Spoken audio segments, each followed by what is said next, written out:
Chers frères et sœurs en Christ, membres des églises branches, ici en Corée, partout dans le monde, et le membre des sanctuaires locaux, tous les membres du monde entier qui adorent via Internet et les téléspectateurs de GCN.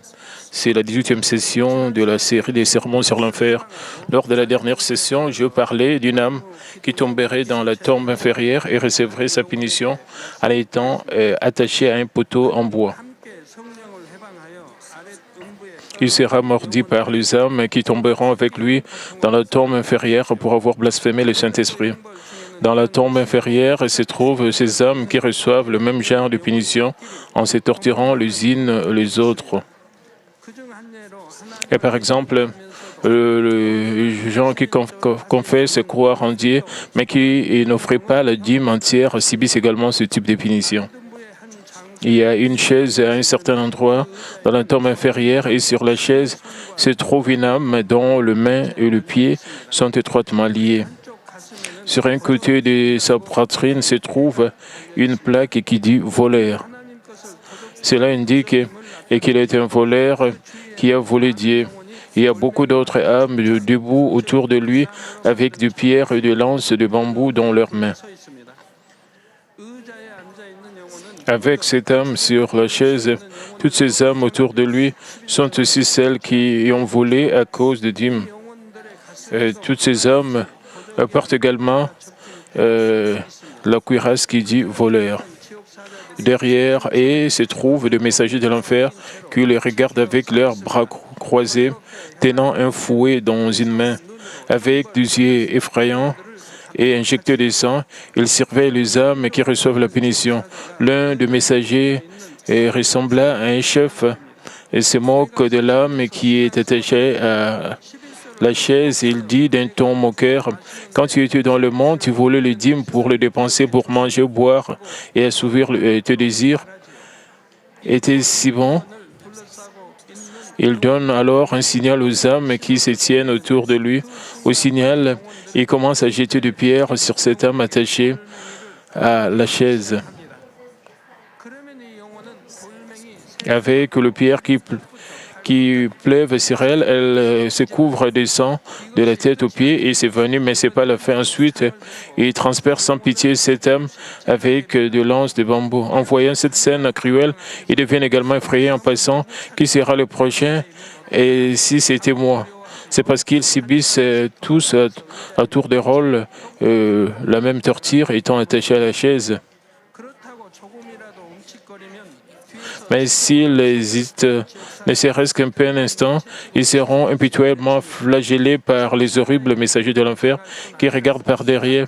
Non seulement les âmes sont soumises à la torture des messagers de l'enfer, mais elles sont obligées de se torturer les unes des autres sur la cruelle réalité de la tombe inférieure. Chaque fois que Dieu le Père me fait connaître en détail le châtiment en enfer, je deviens plus désespéré. Alors je prie pour qu'aucun des membres de notre Église ne reçoive de telles punitions. Vous avez écouté le message sur le dîme entière. Et si vous écoutez le parole de bénédiction, le message sur l'enfer, puis vous oubliez, cela ne sert à rien du tout. Par conséquent, je vous exhorte à graver le message que vous entendez dans votre cœur et à prendre résolution et à vous changer. Je prie au nom du Seigneur que vous ne craignez pas l'enfer, mais que vous ayez l'espérance du ciel remplie dans votre cœur alors que vous menez votre vie chrétienne. Chers frères et sœurs en Christ, aujourd'hui, je vais parler d'une personne qui pourrait soit tomber dans la tombe inférieure, soit va recevoir le salut de glanage pendant la tribulation de 7 ans. En d'autres termes, selon son choix, elle peut recevoir la dernière chance de salut pendant la tribulation de 7 ans. Cette âme a reçu une grâce spéciale de Dieu pour voir et entendre directement les choses profondes et secrètes du monde spirituel. Elle a reçu des dons spirituels sous la providence de Dieu et a rempli de nombreuses fonctions. Même s'il avait beaucoup de mal et manquait de foi, au moins quand elle a reçu des dons, son cœur pour Dieu était vraiment fervent. Même si elle n'était pas vraiment qualifiée, à cause de sa ferveur, elle a pu recevoir de grâces extraordinaires. Mais juste comme tous les autres hommes qui tombent dans la tombe inférieure, elle a arrêté de circoncire son cœur. Alors qu'elle accomplissait de précieuses fonctions, elle a mal compris que sa foi était grande et elle est progressivement devenue arrogante. Et elle est arrivée même à penser que la volonté de Dieu ne pouvait pas être accomplie sans elle. Et pendant ce temps, elle a commencé à prendre la gloire qui s'est manifestée à travers ses dons pour elle-même plutôt que de la donner à Dieu. Elle s'est élevée pour que le membre la serve, pour profiter de ce qu'elle voulait dans la poursuite de la convoitise. Elle a commencé à dépenser l'argent de Dieu et à utiliser arbitrairement les fournitures de l'Église. Elle a également désobéi à Dieu à plusieurs reprises. Le roi Saül a été oint et devenu roi, mais a été abandonné à cause des désobéissances répétées. De même, elle n'a pas hésité à désobéir à Dieu maintes fois. En conséquence, elle a été abandonnée par Dieu. Bien sûr, le fait qu'elle ait été abandonnée ne signifie pas que Dieu l'a abandonnée en premier. Cela signifie parce qu'elle ne s'est pas détournée de ses voies. Elle est sortie de limites à l'intérieur desquelles Dieu pouvait la retenir. Comme nous pouvons le voir, même si vous recevez un si grand don et que vous êtes utilisé comme un instrument glorieux de Dieu, vous finissez par être abandonné. Si vous désobéissez, ne vous débarrassez pas du péché et du mal. Bien sûr, elle connaissait très bien la parole de Dieu, alors elle a reconnu le grand péché qu'elle commettait. Ainsi, elle s'est repentie plusieurs fois par père et a même offert un jeûne à long terme. Mais comme le dit 2 Pierre 2,22, il est arrivé ce qui dit un proverbe, le chien est retourné à ce qu'il avait vomi et la truie lavée s'est vautrée dans le bourbier. Elle s'est repentie qu'avec ses lèvres.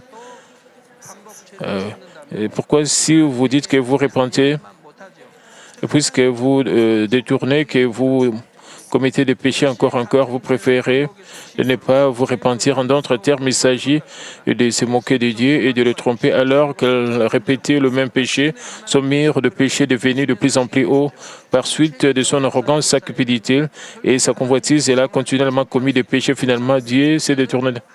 Alors que le péché s'accumule, finalement, lorsqu'il s'accumule jusqu'à la ligne établie par Dieu, alors Dieu se détourne.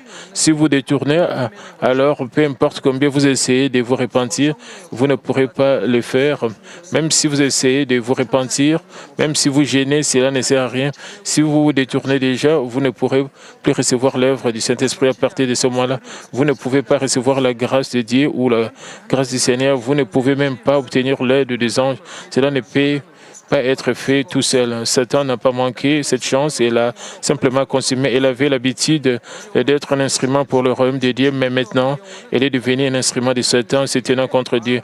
En parlant un blasphème contre le Saint-Esprit, il a mis l'Église en grande difficulté. Même maintenant, son espoir et ses pensées sont toujours contrôlés par les forces du mal. Il avait l'habitude d'expérimenter et de partager des choses spirituelles tout le temps, mais maintenant, son cœur a été souillé par le mal. Elle vit comme les gens du monde. Comme vous le savez très bien, le blasphème contre le Saint-Esprit est un péché menant à la mort. C'est ce que notre Seigneur a dit et maintes fois. Une personne avec ce péché ne peut pas être pardonnée pour toujours, alors elle tombe dans la tombe inférieure dès qu'elle meurt. Mais pourquoi Dieu donne-t-il à cette âme une chance de se repentir et de recevoir le salut? Bien sûr, elle a trahi Dieu, même si elle avait reçu une si grande grâce. Abandonnant ses précieuses fonctions envers Dieu, elle a abandonné la promesse de Dieu d'une grande gloire.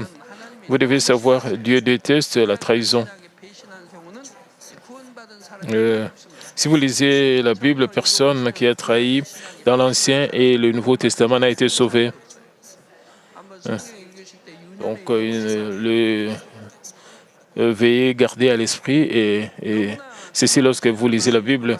Elle a commis tant de péchés graves et a causé de si grands dommages au royaume de Dieu et a brisé le cœur de Dieu. Néanmoins, Dieu lui a donné une autre chance puisque il se souvient de ce qu'elle avait contribué à accomplir la providence de Dieu. Dieu se souvient du moment où elle a merveilleusement accompli le royaume de Dieu et lui a plu. C'est pourquoi il lui accorde une autre chance.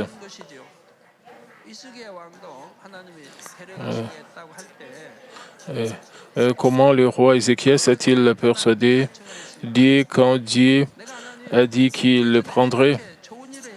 Et le roi Ézéchias a dit, ô Éternel, souviens-toi que je marchais devant ta face avec fidélité et intégrité de cœur et que je fais ce qui est bien à tes yeux.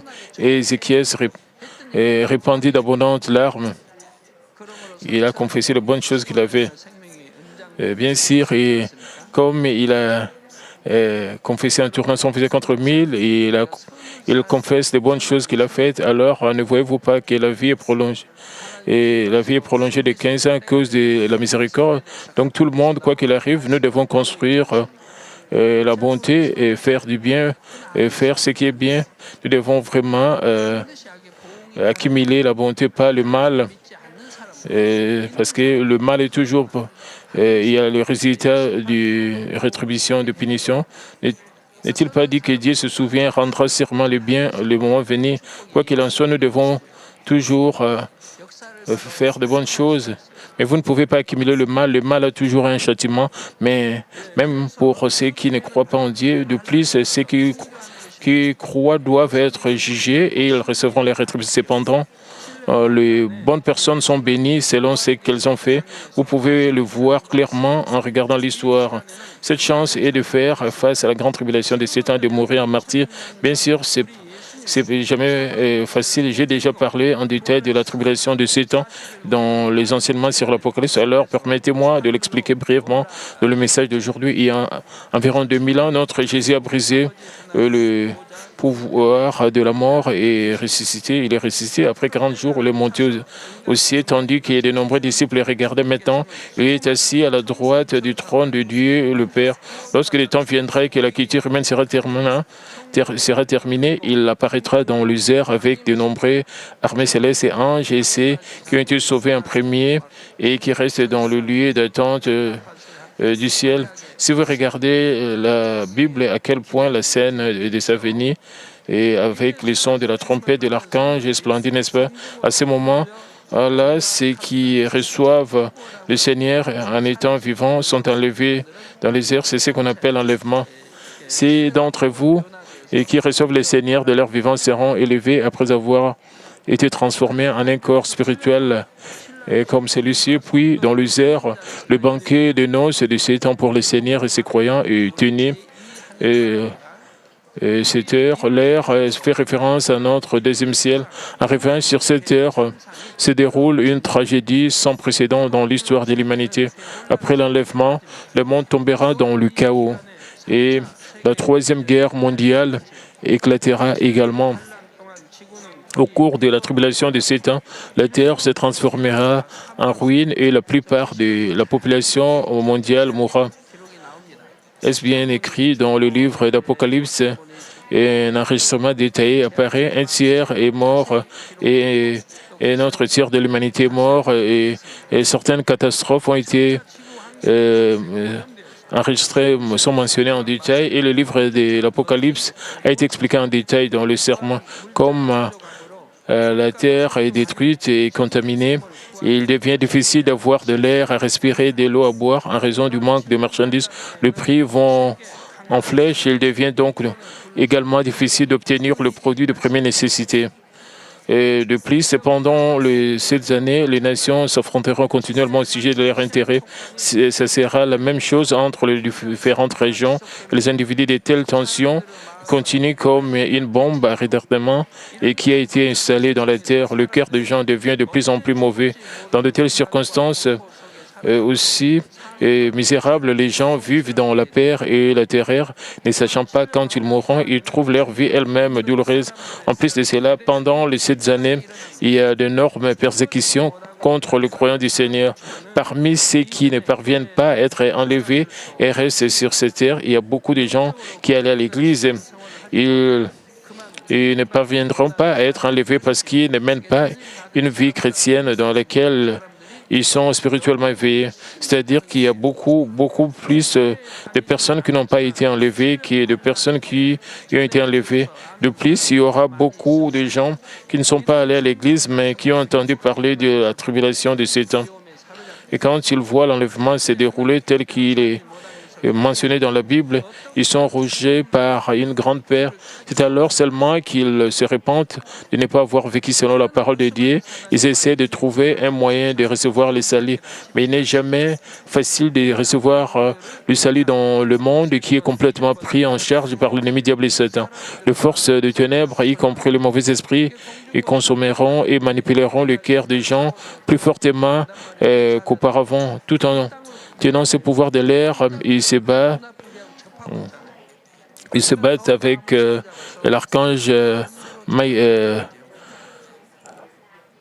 Michael et finit par être expulsé par ses anges. Alors, il descend sur cette terre et quand il descend sur cette terre, il est en contact avec nous sous les yeux. Les gens sont donc plus captivés et les manipulent à volonté. L'antéchrist, c'est-à-dire l'opposé de Christ, l'antéchrist est appelé hérésie. Quiconque dit hérétique, hérésie, blasphème et blasphème contre le Saint-Esprit. Si vous regardez l'Ancien et le Nouveau Testament de la Bible, vous pouvez voir ce qu'est l'hérésie, mais si cela ne correspond pas à vos pensées, c'est une hérésie. C'est pour cela que c'est de l'hérésie des gens comme ça.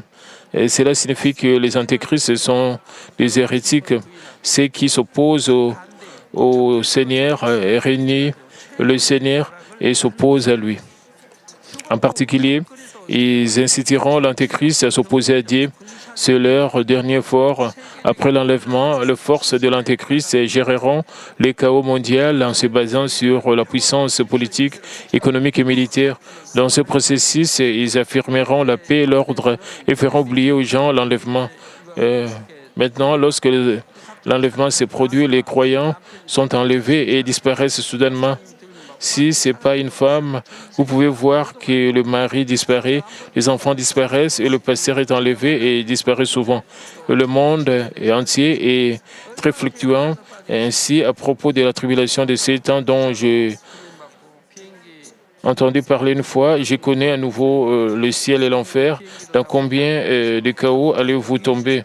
Les automobiles et les pilotes sont également ravis et enlevés, alors tous les avions s'arrêtent de fonctionner, les voitures roulent, les navires font de même, l'économie se paralyse partout, les usines s'arrêtent de fonctionner et elles tombent dans le chaos. Alors maintenant, un gouvernement fort a le pouvoir là-bas. Pourquoi on dit que ce grand chaos est empêché et qu'une dictature vraiment terrifiante en sortira? On dit ce qui a été préparé jusqu'à présent, c'est de mettre de l'ordre avec une terrible dictature parce que cela ne marche pas, parce que les paroles ne peuvent pas le faire, parce qu'il essaie de mettre fin à ce chaos. Le gouvernement le plus puissant essaie maintenant de conquérir le monde. Ainsi, ils persécuteront ceux qui croient en l'enlèvement pour résister à cela. Et quelqu'un doit être déterminé à subir le martyre, parce que l'Antéchrist persécutera si obstinément les croyants. Par exemple, ils utiliseront les 666, la marque de la bête, pour maintenir l'ordre dans le monde. Ici, la bête fait référence aux ordinateurs. La marque 666 est comme un code à barre qui contient des informations personnelles. Les forces de l'Antéchrist feront en sorte que chacun reçoive cette marque sur la main droite ou sur le front. Cet équipement est apparemment destiné à la protection de la vie privée et à la commodité des transactions. Mais l'Antéchrist utilise cela pour mettre toute l'humanité dans un seul système afin qu'il puisse surveiller et contrôler chaque individu. Il gère toutes les données sur chaque individu via l'ordinateur central. À un moment donné, l'Antéchrist fera en sorte que tout le monde reçoive cette marque. Mais ceux qui croient au Seigneur résisteront à recevoir cette marque. Recevoir cette marque des 666, c'est être d'accord avec l'idéologie de l'Antéchrist qui nie Jésus-Christ. Apocalypse 14, 19 à 10 dit, et un troisième ange le suivit en disant d'une voix forte, si quelqu'un adore la bête et son image et reçoit une marque sur son front ou sur sa main, il boira lui aussi du vin de la fureur de Dieu, versé sans mélange dans la coupe de sa colère, et sera tourmenté dans le feu et le soufre devant les saints anges et devant l'agneau. Comme écrit, ceux qui reçoivent cette marque de la bête ne seront pas sauvés, mais iront en enfer. Et j'ai donné un sermon sur 666 en 1986. Et cela devrait être en 1986, c'est parce que j'ai quitté l'église où j'étais un pionnier et j'y ai prêché pendant longtemps. J'ai même inclus le diagramme et l'expliqué. Quand je prêchais le sermon 666, à ce moment-là, les frères et sœurs en Christ étaient assis dans un étang second parce qu'ils ne comprenaient pas. À cette époque-là, il y avait aucune marque comme celle-ci et elle n'était pas attachée à des vêtements. Il n'y avait pas tous ces barres, ces codes à barres, il n'y avait pas tout cela comme celui-ci ou quoi c'est. Vous ne comprenez pas, mais je vais vous expliquer en détail. Je l'expliquais en détail à ce moment-là. J'expliquais ce qui allait se passer dans le futur. Tôt ou tard, dans les années 90, une génération viendra qui ouvrira la porte de leur maison. Si vous passez simplement un coup de fil à partir de votre bureau et que vous la faites fonctionner. Et si vous voulez cuisiner à l'avance, faites simplement ceci et le repas sera prêt à la maison. Mais personne ne me croyait. Plutôt de ne pas croire, ma femme m'a crié, et même elle n'a pas dit Amen parce que vous ne comprenez, elle ne comprenait pas, mais dans les années 90, c'était en fait comme cela. Les maisons de riches ont été équipées comme cela.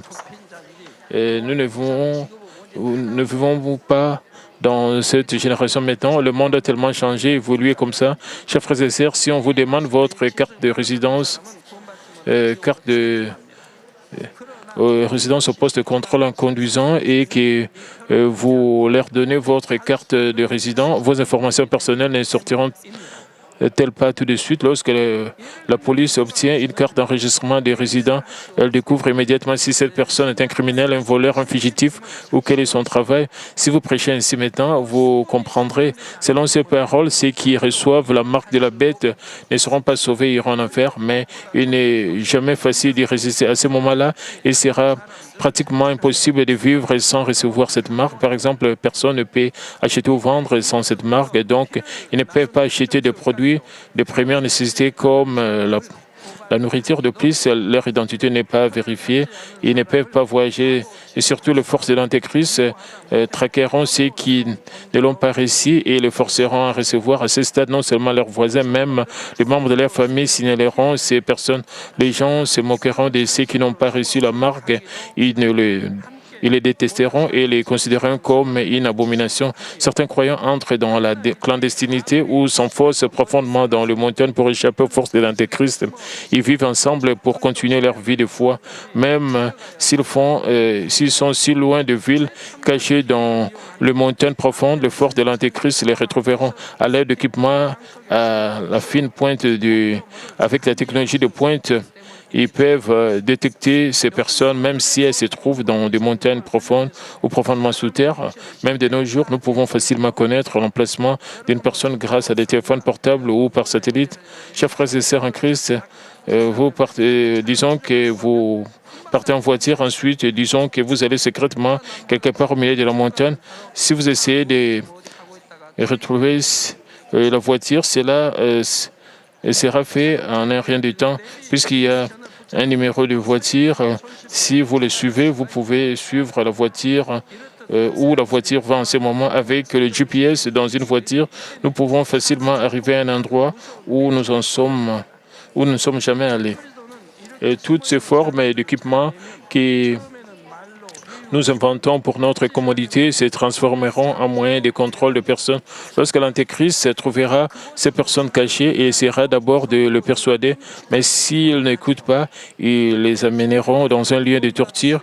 Ils tortureront durement les croyants pour les amener à régner le Seigneur.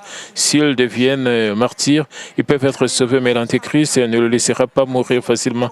Ils impliqueront toutes sortes de méthodes cruelles et diaboliques pour leur infliger la plus grande douleur possible dans les limites de ne pas les tuer, puisqu'ils Ils vont, euh, ils vous font régner Jésus. Si vous êtes martyrisé, vous serez sauvés, irez au ciel.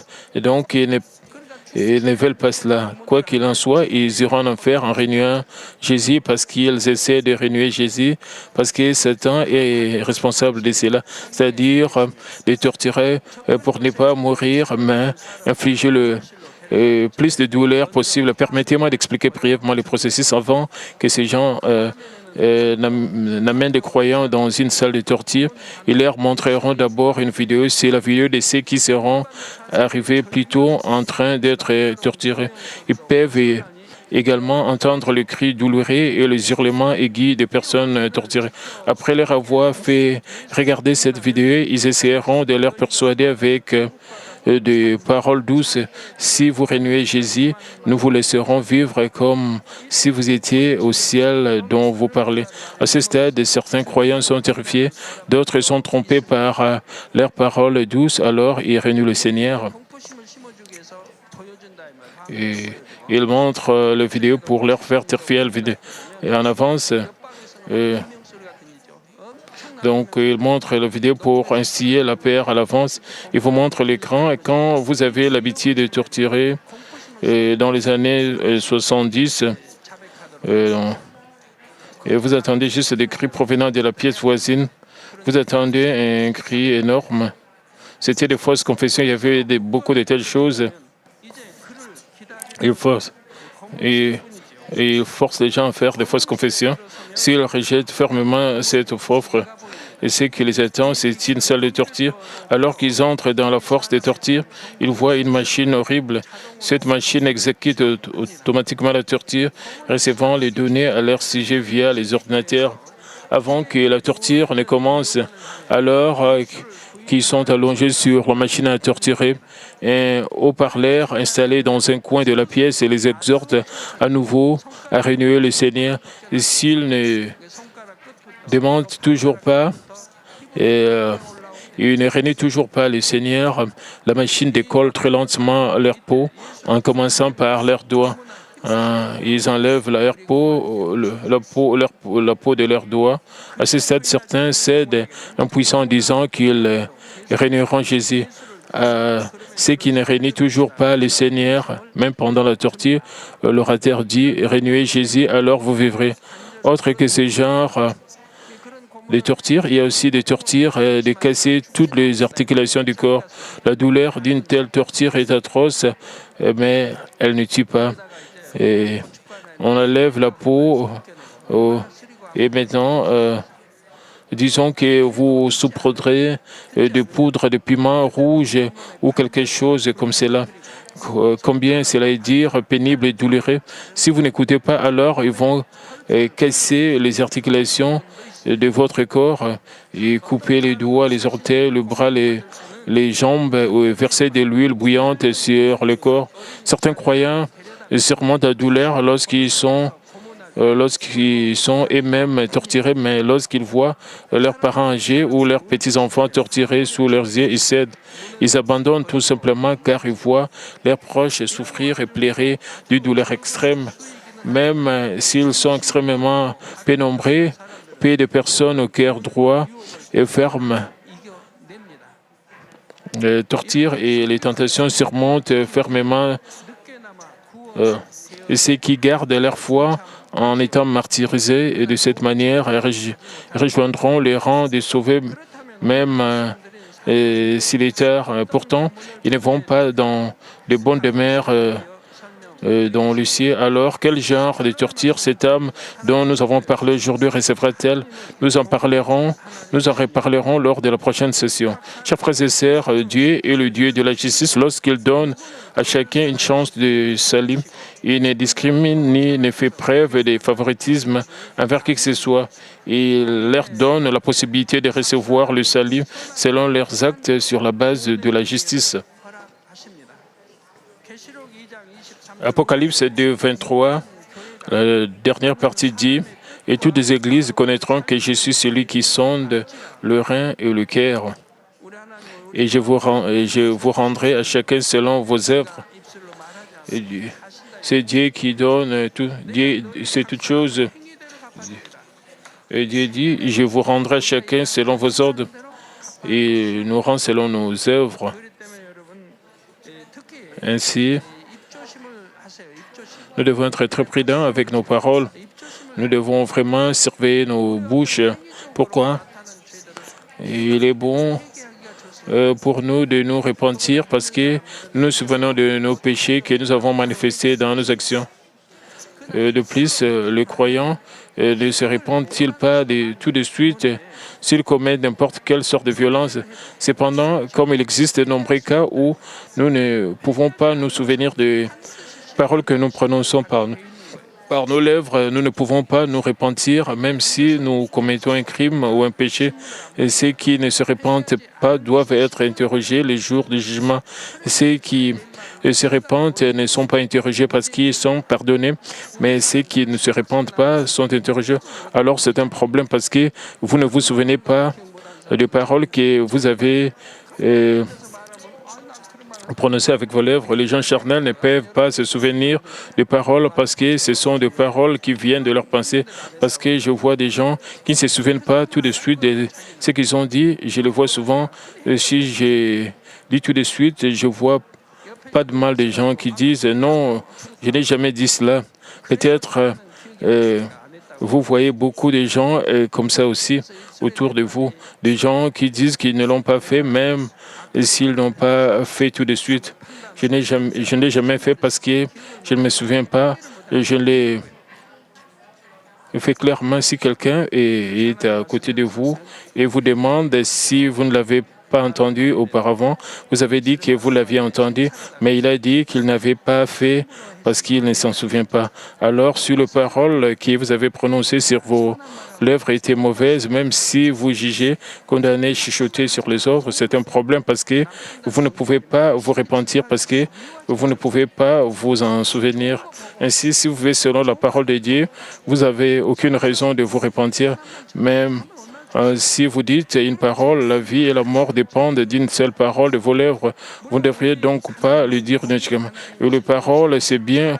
Et si je dis de bonnes paroles et que j'utilise de belles paroles, ne dites pas de mal, ne dites de paroles gentilles, ne jugez pas les autres, ne condamnez pas les autres, n'enviez pas, ne haïssez pas, voyez des choses, entendez de bonnes choses, écoutez de bonnes paroles, prêchez de bonnes paroles, ainsi il n'y aura aucune raison de pécher. Bien sûr, même si il est le Dieu de justice, il en est de même, il est en même temps le Dieu d'amour. L'homme dont nous avons parlé aujourd'hui a commis des péchés et qui ne pourraient jamais être pardonnés et ont brisé le cœur de Dieu. Même ainsi, si seulement c'est possible, Dieu veut donner même une chance à une telle âme sur le cœur de Dieu. Dieu veut vous pardonner quoi que vous fassiez et veut que vous vous repentiez.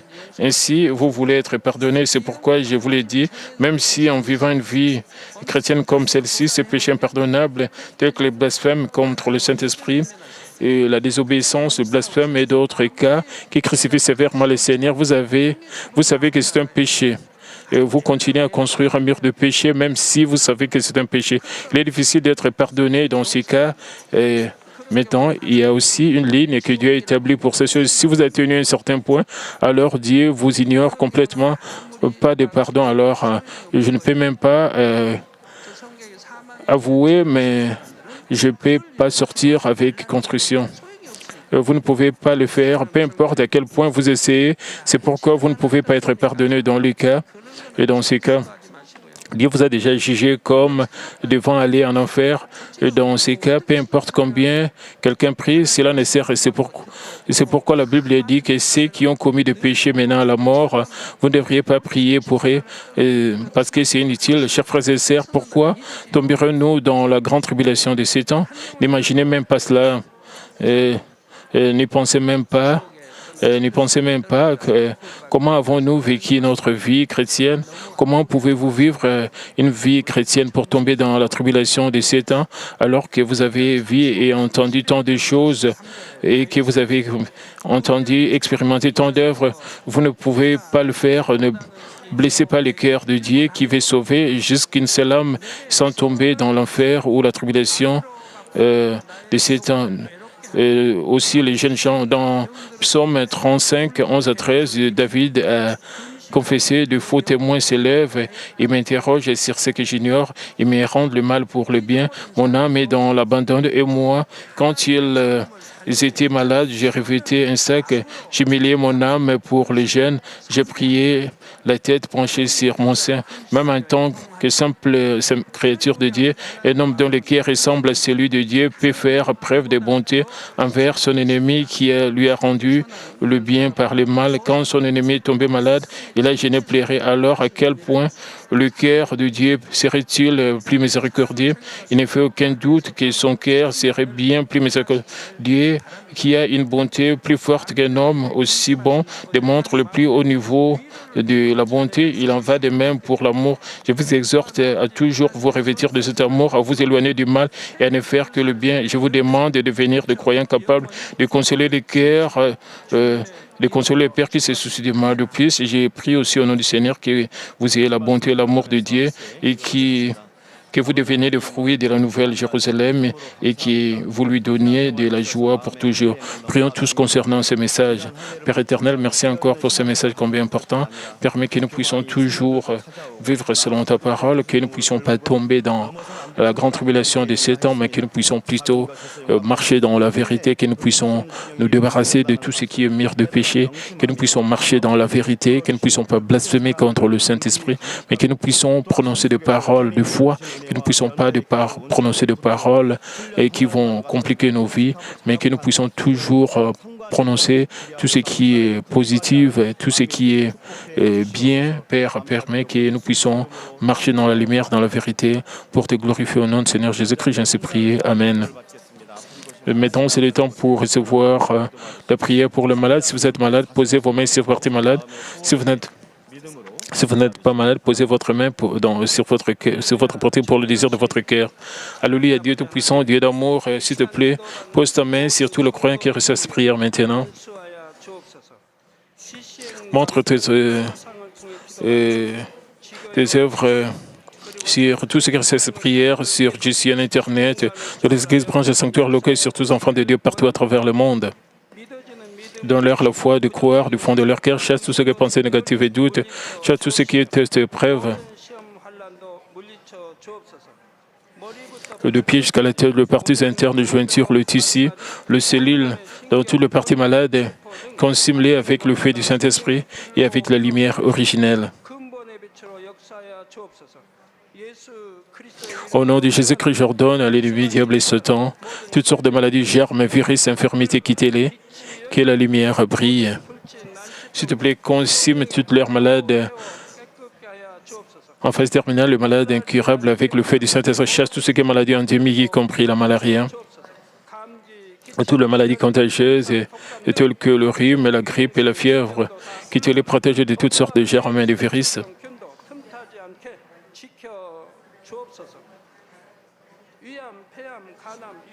Et guéris tout ce qui est cancer des estomacs, des poumons, des seins, d'intestins, sida, leucémie, apoplexie cérébrale, hypertension, hypotension, diabète, problèmes de thyroïde, de cœur, de poumons, maladies de femmes, toutes sortes d'inflammations, quittez-les.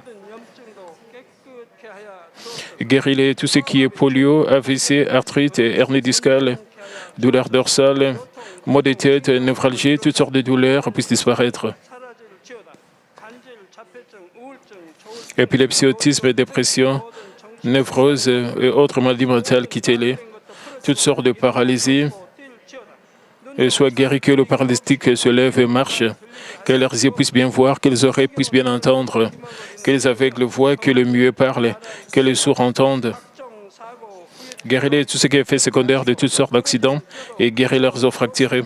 Restaure tout ce qui est brûlé, permet que la station de chaleur puisse disparaître. Père, permet qu'il n'y ait pas de cicatrices qui restent. S'il te plaît, soyez purifié de toute dépendance à la drogue, à l'empoisonnement et aux mauvaises substances. Que les tissus morts et les cellules mortes soient régénérés, ramène de mort à la vie, donne à ses enfants la bénédiction de la conception. Recevez la bénédiction de la conception. Au nom de Jésus-Christ, j'ordonne à l'ennemi, diable et Satan, les principautés de la puissance de l'air, les mauvaises forces dans le lieu céleste et leurs serviteurs quittez-les. Et quittez-les, esprit impur, esprit Notre Père, esprit de séparation, toute force de ténèbres, tout ce qui est chaîne de mes soit brisé, ténèbres, quittez-les, que la lumière brille. Et Père Dieu, donne-leur la force de se crier dans la prière et la puissance de rejeter le péché pour devenir sanctifiés. Comme leurs âmes prospèrent, et permet que tout marche très bien avec eux, que leur famille soit évangélisée. Protégez de toutes sortes d'accidents et de désastres tout au long de cette semaine et bénis-les pour mener une vie prospère et sans aucun problème. Avec le feu ardent du Saint-Esprit, l'armée céleste et les anges, et avec tes yeux enflammés, protège tous tes enfants, leurs familles, leurs lieux de travail et leurs affaires. Donne aux étudiants la sagesse et l'intelligence, donne-leur l'enthousiasme et la ferveur de bien étudier. Et s'il te plaît, garde leur cœur, leur pensée des choses mondaines et permets qu'ils puissent t'aimer avec plus de ferveur. Et que tes enfants mangent ou boivent ou dans tout ce qu'ils feront, et permets qu'ils puissent se faire pour te glorifier, Père Dieu. Qu'ils soient capables de témoigner au sujet de Dieu vivant en disant « J'ai rencontré et expérimenté Dieu, j'ai reçu ses réponses et ses bénédictions. » Père Dieu, merci. Sois glorifié toi seul. Au nom de notre Seigneur Jésus-Christ, j'ai ainsi prié. Amen.